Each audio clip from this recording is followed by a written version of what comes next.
आज साल का है आखिरी शनिवार। तेरा ना होना भी तेरी हाजिरी है। शायद यही है प्यार। तुझसे कभी नहीं किया हाले दिल का इकरार। तू चाहता था मैं करूं इजहार। कई बार आंखों को पढ़ा तुमने। कई बार कुछ बोलूं मैं। तुमने किया ये इंतजार। मेरी परवाज़ी आवाज तुम्हें लगने लगी खास। कई बार समझ जाते तुम। उफनते लेकिन दबे एहसास। शायद यही है प्यार।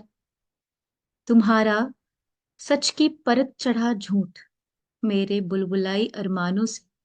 जब सवाल लेता पूछ मेरा टूटता जुड़ता डूबता उभरता ख्वाब सतही हो जाता। शायद खुद से जाता रूठ। लेकिन तुम्हारी आदत जिसमें मैं ढूंढने लगी थी अपना वजूद। उस भ्रम को भ्रम जान भी मान मिथ्या रहित मैं कर लेती तुम्हारी बातिल को कबूल। बातिल मतलब झूठ। शायद यही है प्यार। मेरा गुजरा वक्त आज का आईना बन गया। आज के ख्याल उदास लेकिन फिर भी मुस्कुराती सी तस्वीर में कैद हो गए। खुली किताब के पन्नों की तरह बिन हवा भी उड़ते रहे। उलझी कोशिशों के सफे हद में रहकर बेहद हुआ। खामोश शांत लेकिन फिर भी दो दिलों में चीखता ये बेनाम रिश्ता कबूल हुआ। लाख शिकायतों के बावजूद उम्मीद का सिक्का वजीर हुआ। शायद यही है प्यार। हिचकी आने पर ये वहम कि उसने याद किया पुराने खत की खुशबू से अपने आज को आबाद किया। बारिशों में हाथों में उन बूंदों को जब कैद किया लगा जैसे उसने मेरी बांह थाम मुझे अपना उबैद किया। उबैद मतलब गुलाम। उसके बगैर जब संभाला खुद को उसके बगैर जब संभाला खुद को उसी के दर्द ने मुझे काबू किया। जब संभलते हुए मैंने लाल सी कुतरते लम्हों को काबू किया उसकी सुध ने मुझे और बेकाबू किया। बेवफाई में वफा ढूंढ जब किसी भटकाल से गुजारा किया उसकी वो आंखों में तैरती मोहब्बत के दिलासे ने सहारा दिया। शायद यही है प्यार। बिन उसके जब तलाशा खुद को झाड़ा फूका तराशा खुद को लाख किया नजरबंद खुद को लेकिन अंत में उसकी आरजू सा पाया खुद को। अकेले चली रास्तों पर लेकिन उसकी मंजिलों में पाया खुद को। मुझे मारकर भी मुझ में जीवंत है वो लेकिन उसकी ख्वाहिशों में मारा खुद को। घट अंधेरी रातों में सुलगा जब उसकी यादों का समंदर उसी तन्हाई छींटों से बुझाया खुद को। बना उसे हरा भरा खलिहान खरपतवार बताया खुद को। उसके कसूर का कसूरवार कहा खुद को। उससे मिले जख्मों की सितारी आस्तीन बना पहना ये लकीरी सा तकदीरी लिबास। लगा खैरियत का सुरमाई काजल बेकसूर कहा उसको। शायद यही प्यार। अब तुम होकर भी नहीं हो। शायद ना होकर भी हो। अब तुम होकर भी नहीं हो या शायद ना होकर भी हो। शायद यही है प्यार। Thank you. इसका नेक्स्ट पार्ट कभी और बहुत लंबी है सर ये। मजा आ जाता है आयुषी आपको सुन के हमेशा। Thank poetry you sir. आपकी इतनी इतनी टचिंग होती है, and the way you narrate it's so always so sweet. Charu जी।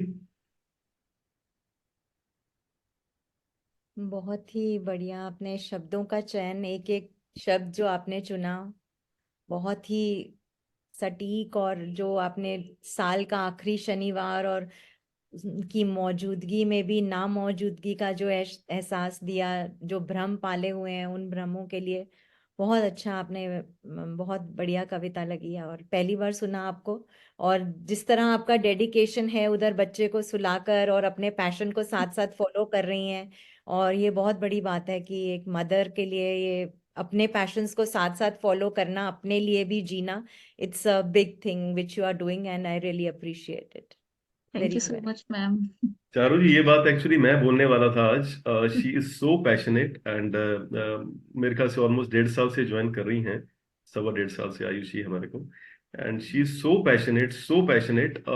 जैसे आपने बताया सब कुछ, शी इज बच्ची इनकी हाइपर एनर्जेटिक है, आपने देखा ही होगा उनको, और उसको मैनेज करना, उसके सारे जो करिकुलम है उसको मैनेज करना, plus now she is an entrepreneur, she is running a cloud kitchen. Oh, और यस, शी इज कुकिंग और सब कुछ मैनेज कर रही हैं independently, she is doing. In spite of that she always wants to come. मैंने कई बार बल्कि इनको नोटिस किया कि she joins from different places, कभी ससुराल में गई हैं, कहीं गई हैं, she wants to join, but वहां पे इंटरनेट की प्रॉब्लम होती है। तो मैं इनको एक दो बार लास्ट टाइम, आज भी मैंने बोला, if you are not at your place तो it's very uncomfortable to join, मत ज्वाइन करना। But she said I am at home. तो she is so passionate, every time she wants to join, until and unless मतलब कुछ बहुत ही ज्यादा कुछ हो जाए तो she is unable to join, but otherwise she is really, I think, the most passionate person on this platform. ये मेक आपने आउट, मैं इनको जानती नहीं हूँ, पहली बार सुन रही हूँ, but I could make out the way उन्होंने अपनी पोएट्री भी जो पढ़ी, और उसके अलावा जैसे उन्होंने बोला कि उसको कमरा लॉक करके और मैं इधर आके, मतलब अपने पैशंस को नहीं छोड़ना, and this is the way life should B.